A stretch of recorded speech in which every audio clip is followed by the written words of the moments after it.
s'étant produit la nuit, seule la directrice fut tuée.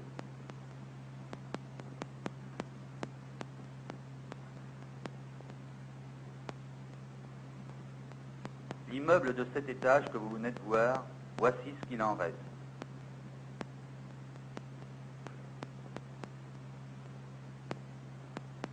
Regardez bien l'immeuble tel qu'il était.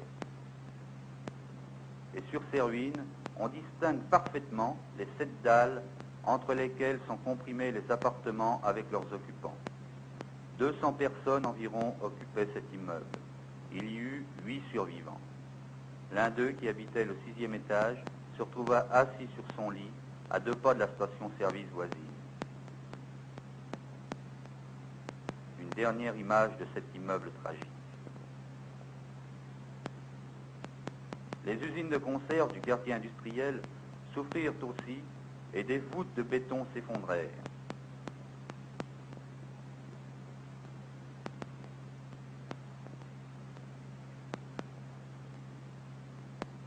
Les villas des quartiers résidentiels auraient dû mieux résister que les immeubles en raison de leur faible hauteur et de leurs larges assises. Mais il semble que le hasard ait voulu, ou la destinée, que ces villas se soient trouvées pour la plupart rassemblées sur des hauteurs qui furent suivies particulièrement par les ondes de choc.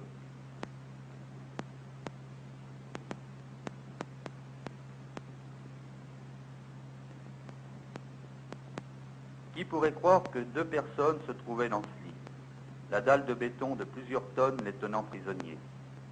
Mais qui pourrait croire que ces 2 personnes soient sorties de là vivantes? Et par ce trou, une famille est sortie indemne. Malheureusement, tous n'ont pas eu cette chance.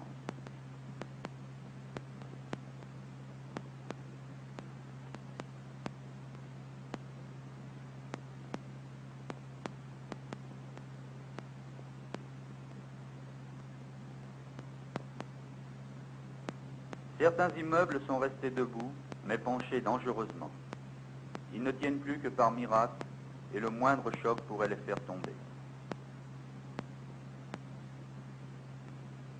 Cet immeuble de 5 étages sur 2 façades fut réduit en un tas de gravats informes. L'acharnement des sauveteurs permit d'y sauver plusieurs emmurés.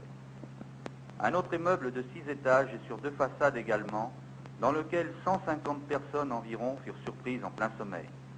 Il n'y eut que 2 blessés. Les escaliers s'étant effondrés, de nombreux rescapés descendirent par des draps. L'immeuble est réduit à sa carcasse de béton. Les intérieurs sont complètement bouleversés. Toutes les cloisons ont littéralement éclaté. Des petits-enfants étaient ensevelis sous les briques et les débris de toutes sortes. Ils ne souffrirent que de quelques égratignures.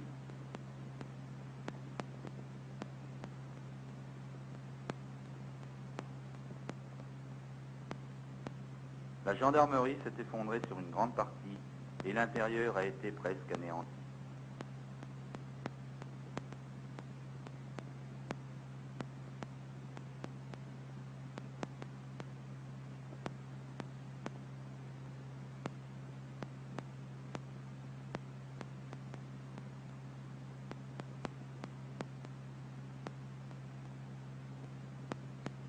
Des piliers de béton armés de fer de 16 mm de diamètre ont éclaté.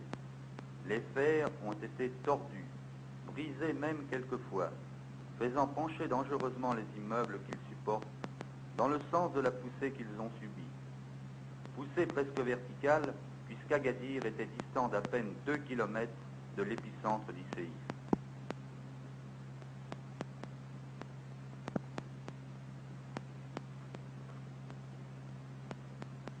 Cet immeuble, qui commençait à sortir de terre, aurait sans doute subi le même sort que son voisin si le séisme s'était produit un an plus tard, car les fers du béton semblaient au premier abord insuffisants.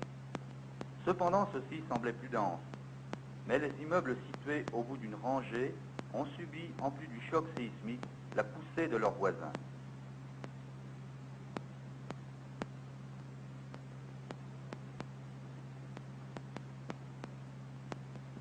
Cet immeuble ne comportait qu'un étage, mais était prévu pour en supporter d'autres, comme d'ailleurs la plupart des constructions d'Agadir. Il semblait très solide et les ferraillages du béton irréprochables. Ce moderne restaurant de la plage s'est affaissé sur ses piliers qui s'enfonçaient pourtant à 15 mètres de profondeur.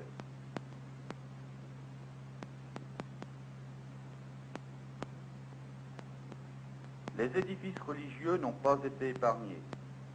L'église Sainte-Croix était une des premières constructions de la ville nouvelle.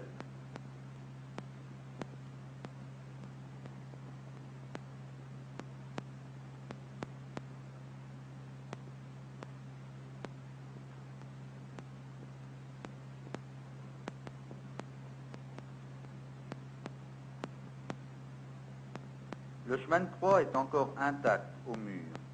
La Vierge est restée debout. L'autel est intact aussi, mais le tabernacle ouvert atteste que le prêtre en a retiré le calice. Mais cette fois, tous l'ont bu jusqu'à la lit. Et dans les ruines de la mosquée, on croit entendre une voix d'outre-tombe qui dit le credo musulman. Il n'est d'autre Dieu que Dieu, et Mahomet est l'envoyé de Dieu.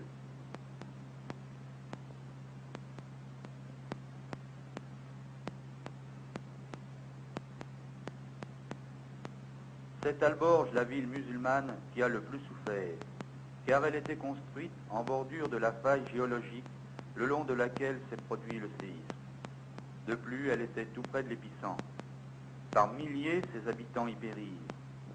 La mort a frappé ici avec sa brutalité coutumière et apparemment aveugle, laissant parfois la vie accrochée à un pan de mur comme pour mieux écraser ceux d'à côté.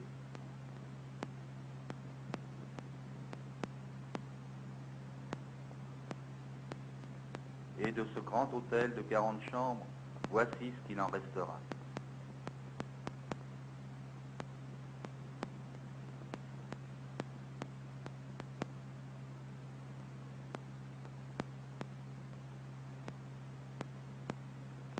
Lorsque se produit un tremblement de terre quelque part dans le monde, l'imagination aidant, chacun voit des crevasses énormes dans lesquelles les villes entières sont englouties.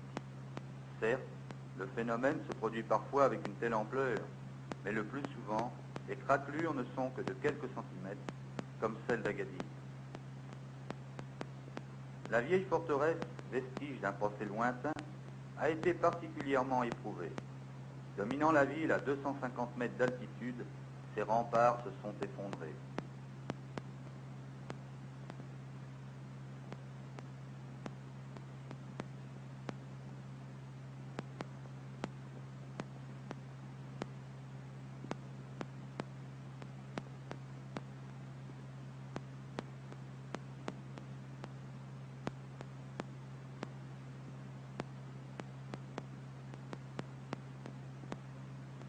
Il y a toujours une sentinelle, mais elle ne garde plus qu'un champ de ruines.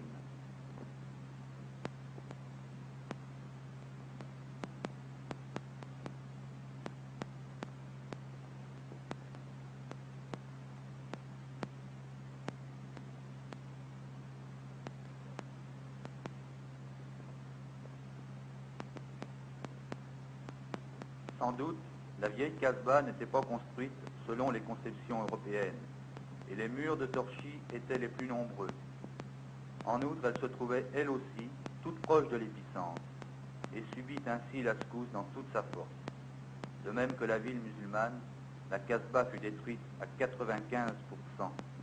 De ses 800 habitants, il y eut 23 rescapés.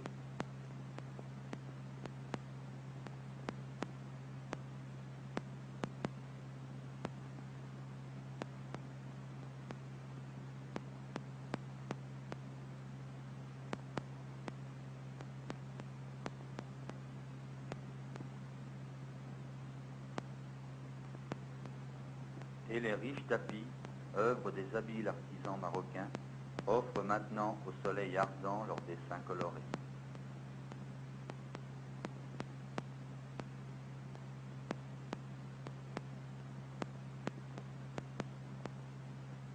Au port, les dégâts sont énormes. Agadir était un des premiers ports sardiniers du monde, et sa pêche atteignait 50 000 tonnes par an. Lors du séisme, nombreux bateaux étaient au sec.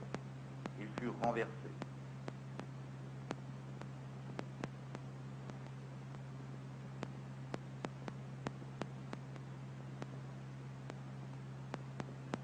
Ce port, si actif encore la veille, est devenu désert.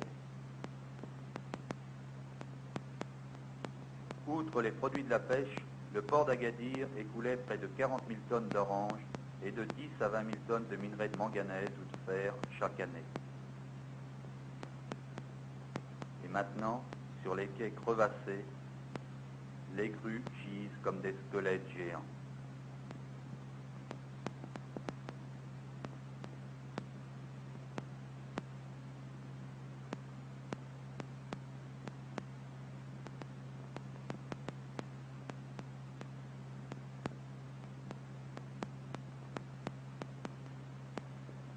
Des affaissements allant jusqu'à 50 cm, des fissures importantes se sont produites.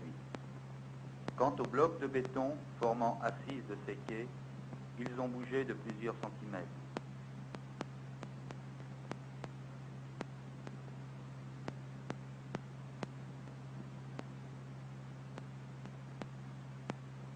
Tout près du port se trouvaient des quartiers populeux, des quartiers de pêcheurs,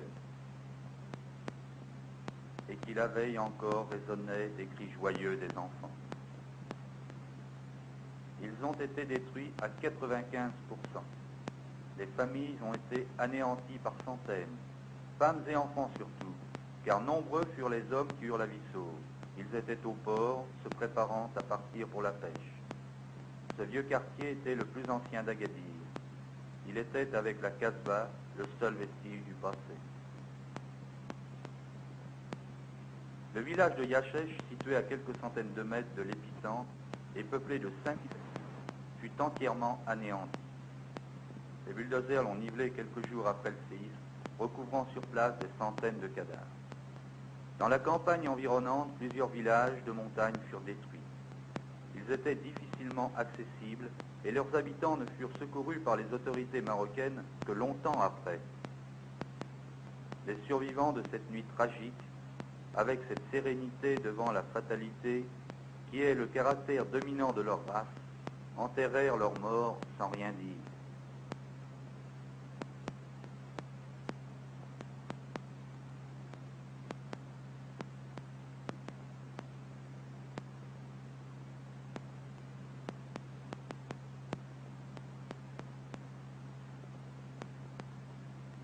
Ils édifièrent des campements de fortune avec leurs propres moyens et attendirent philosophiquement.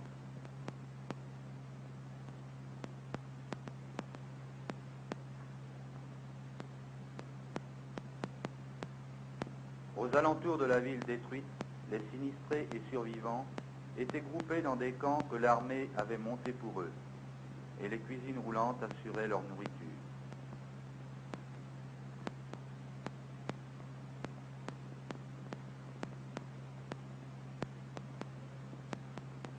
Pendant que les organismes d'entraide et de secours distribuaient les vivres, les vêtements et les médicaments venus du monde entier.